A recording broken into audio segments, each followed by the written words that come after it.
তুই গাড়ি চালাস? হ্যাঁ তুই গাড়ি চালাস? হ্যাঁ গাড়ি চালাস? এ ভাই শোনো, আমার গাড়ি চালাস ওই সাইড থেকে গাড়িটা চাপাই দিস। এই ভালো রাস্তার ভিতরে উঠছিস খেলা তুই? আরে ভাই আমি তো ডাইন সাইডে আছি। তুই এখানে উঠছিস খেল দিকা ভাই তোর ওখানে মনটা যেতেছে লাথা উড়া হারা দি। তুই আমার গাড়ি এখানে জরিমানা দিবি? হ্যাঁ এদিকে জরিমানা দিবি? তুই যে গাড়িটা যে লাগাইছ, হ্যাঁ তুই যে গাড়িটা যে লাগাইছ তুই এটা জরিমানা দিবি? আমি তো আমার গাড়িটা ব্রেক করলে তো পিছন থেকে ধাক্কাটা দিছে আরেক গাড়ি। আমি কেমনি কন্ট্রোলটা করি?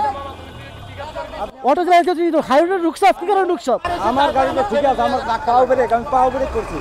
পিছন থেকে আরেকটা গাড়ি যদি মারি দেয় আমি গাড়িটা কি করে কন্ট্রোল করবো? তখন থেকে মনে কর যে কি কো মোহন মনটা যেতে তোর মাইরা ফাটা হালাই। আমি মারলাম রে ভাই।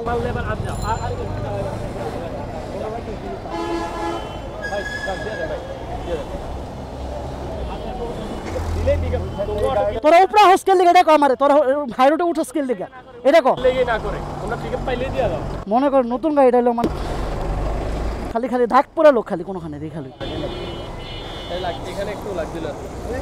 একজস্টের ভিতর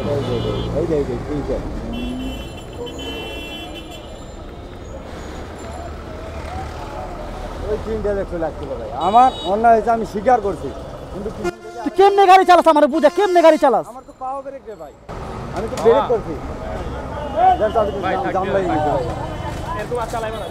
বাচ্চারা মনে করেন কি কমো এগুলারে রাস্তার ভিতরে আই মনে করেন যে গাড়িটার ভিতরে লাগাই দিছে অটো রিক্সা হলে ভাই। এদের কারণে মন চাইছে যে ওরে মাইরা ফাটা হালাই। এত মিজাজটা খারাপ লাগছে। খালি বলে যে গরিব মানুষ, খালি বলে যে গরিব মানুষ, এই কথা বইলা মনে করেন সবসময় পার পাওয়া যায়। মিজাজ এত খারাপ হয়েছে যে ওরে মাইরা ফাটা লাই দিয়ে মন চাইছে। ভাই আমার ক্ষমা দৃষ্টিতে দেখবেন, প্রথম কথা হলো এটা যে ঘটনাটা ঘটছে ক্যামেরাটা বন্ধ ছিল। ঘটনাটা আপনাদেরকে খুলে বলি, নাহলে আপনারা বুঝবেন না। ঘটনা হয়েছে আমি তাঁতিবাজার মোড়ের সিগন্যালে আমি দাঁড়ানো, এই মতো অবস্থায় পিছন থেকে একটা পায়ে প্যাডেল রিক্সা আর হচ্ছে পিছন দিকটা হচ্ছে অটো রিক্সাটা, এই থামা এই প্যাডেল রিক্সাটা পিছন থেকে এসে এই অটো রিক্সাটা ধিম করে লাগাই দিছে। আর এই প্যাডেলের রিক্সাটা আমার গাড়ির উপরে এসে পড়ছে। গাড়ির উপরে এসে পড়ছে কোন জায়গায় একজস্টের যে মাফলারটা আছে একজস্টের উপরে আইসা বাড়ি ডাকাইছে। আমি তো ভাবছিলাম যে পিছনে ইন্ডিকেটার মনে হয় শেষ। নতুন ভাই বুঝে নিত ভাই কেমন ইমোশন। এই অবস্থায় মনে করেন এই জায়গায় লাগাই দিছে। এই অটো রিক্সা যে কবে বন্ধ হইব আল্লাহ মাহবুদই জানে। মানুষ অটো রিক্সারে কি কারণে এত অপছন্দ করে?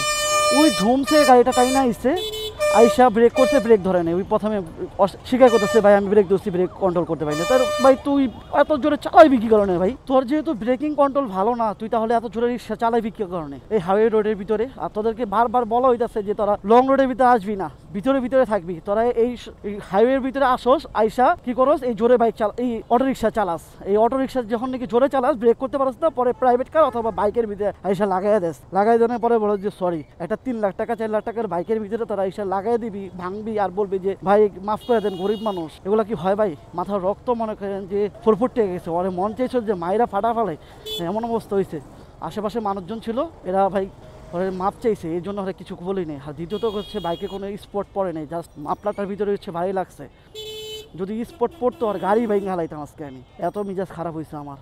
এখন আপনারা বলতে পারেন ভাই গরিব মানুষ কিছু বললেন না ভাই, কত এসব সহ্য করুন। আমার রাইডারটা যখন ছিল রাইডারের পিছনে পুরো মাঠঘাটটা মনে করেন উড়াই দিছে ওরা, তখনও কিছু বলি নেই। সকালবেলা ছিল, দৌড়াদৌড়ি পড়তে পড়তে অফিস থেকে দিকে যেতেছিলাম। ওই সময় মনে করেন যে এই অটো রিক্সা এসে আমার পিছন থেকে লাগাই দিয়ে চুপচাপ চলে গেছে। ভাবছিলাম কিছু হয়নি। যখন অফিসে ঢুকে দেখি যে পুরো মাঠঘাটটাই ভাঙা আমার, তখন ভাই কেমন কষ্ট লাগে। আর ওই দিনই রাইডারটা যখন কিনছিলাম প্রথম দিনই অফিসে নিয়ে বেরিয়েছিলাম আর কি, সিটির ভিতরে ঢুকছিলাম বাইকটা নিয়ে, আর ওই দিনই এই কামটা করছে। সেম মোটর মোড়ে, তখন হচ্ছে পল্টন মোড়ে দাঁড়ানো ছিলাম আমি। এই দাঁড়ানো অবস্থা থেকে আমার এই কামটা করছিল। আর আজকে হচ্ছে এই তাঁতিবাজার মোড়ে এই কাজটা করলাম। আমার ভাই রাগ এখনো মাথা রক্ত মনে করেন যে টকবক করতেছে। ওরে চাইছিল যে মাইরা ফাটা ফেলাই, এত রাগ লাগছে ভাই। আপনারা অনেক মনে করতে পারেন যে ভাই একটা বাইক কিনছেন দেখে আপনি এই ধরনের ব্যবহার করছেন। ভাই সরি ভাই, আমি আপনাদেরকে যে আপনাদের মেন্টালিটির সাথে আমি সরি। কারণ এই ধরনের ফেস প্রবলেম আমরা অ্যাজ এ বাইকার তারাই হচ্ছে ফেস করতেছি, আপনারা ফেস করতেছেন না। আপনারা যদি ফেস করতেন তাহলে বুঝতেন যে এই ধরনের প্রবলেমগুলো কী ধরনের মারাত্মক হইতে পারে আর কী ধরনের বুকের ভিতরে হিট লাগে, এটা আপনারা বুঝতে পারবেন। যাই হোক, সবার কাছে সরি চাই, সরি বলতেছি কারণ আমি রাফ অ্যান্ড টাফ ব্যবহার করে ফেলছি। আমি নিজেও এর জন্য হচ্ছে দুঃখিত, ক্ষমা দৃষ্টিতে দেখবেন।